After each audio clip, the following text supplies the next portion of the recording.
Alors, avant de se lancer dans le chapitre 2, toujours utile de faire un petit rappel des concepts de base de la trigonométrie. Je sais qu'il y a des gens qui entendent le mot trigonométrie et qui ont une peur incontrôlable. Par contre, la trigonométrie, c'est pas si pire que ça. Oubliez pas que la trigonométrie, pensez à tri qui veut dire trois, c'est trois côtés, triangle. Donc, la trigonométrie veut simplement dire travailler avec les triangles. Alors, quelques concepts de base qu'il faut se rappeler pour travailler avec la trigonométrie. Premièrement, on a deux types de triangles importants qu'on va distinguer ici. Alors, les triangles rectangles versus les triangles obliques.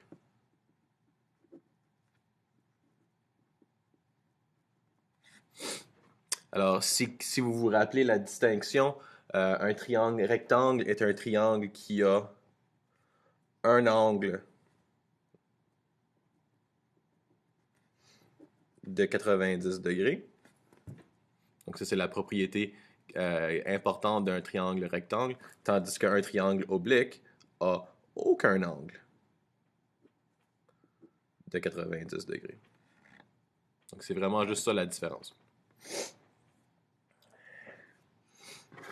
Et puis si on veut, rappelez-vous aussi que quand on dessine un triangle rectangle, on, on identifie l'angle de 90 degrés avec un petit carré, comme ceci, et que le, oh, excusez-moi, et que le côté opposé de l'angle de 90 degrés est toujours ce qu'on appelle l'hypoténuse. Et l'hypoténuse qui est toujours le côté le plus long d'un triangle rectangle. Une autre propriété importante d'un triangle qu'il ne faut pas oublier, c'est le fait que les angles d'un triangle s'additionnent toujours pour donner 180 degrés, sans exception. Donc ça, c'est une propriété qui est toujours utile quand on parle des angles d'un triangle. Et une autre chose qu'il ne faut pas oublier,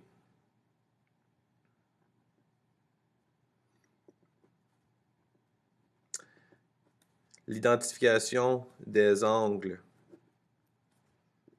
et les côtés. Donc, il y a une bonne façon et une mauvaise façon d'identifier les angles et les côtés d'un triangle. Alors, si je dessine un triangle tel quel,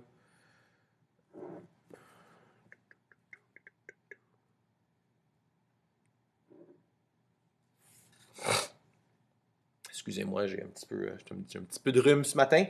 Euh, alors, quand on identifie les angles et les côtés d'un triangle, on utilise toujours des lettres majuscules pour les angles. Ça peut être n'importe quelle lettre. Donc, si on a les angles A, l'angle B et l'angle C, et on utilise toujours des lettres minuscules pour les côtés. Alors, le côté C, le côté A et le côté B. Et notez comment que si j'ai l'angle B ici, le côté B est opposé. Si j'ai l'angle C ici, le côté C est opposé.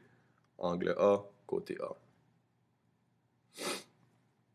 Et finalement, la chose la plus importante pour nous ici, c'est un rappel des rapports trigonométriques.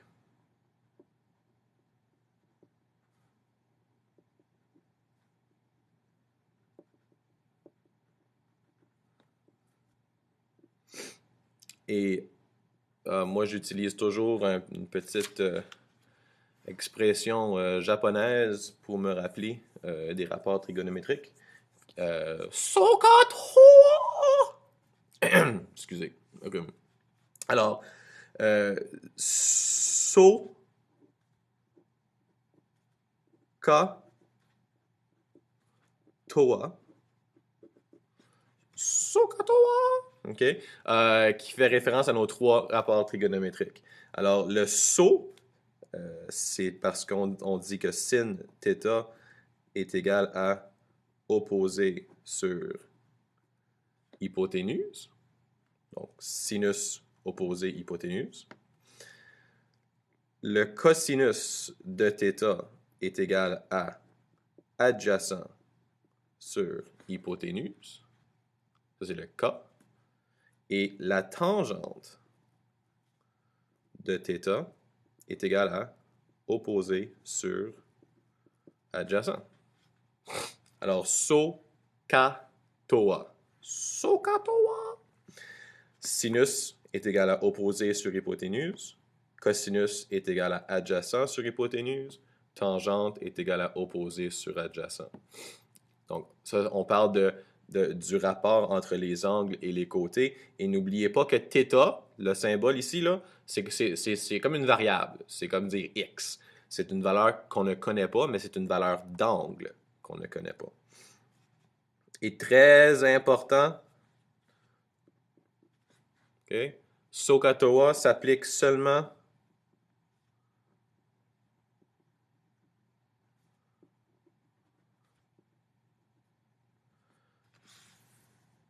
à des triangles rectangles. Okay? Seulement à des triangles rectangles. Ça s'applique seulement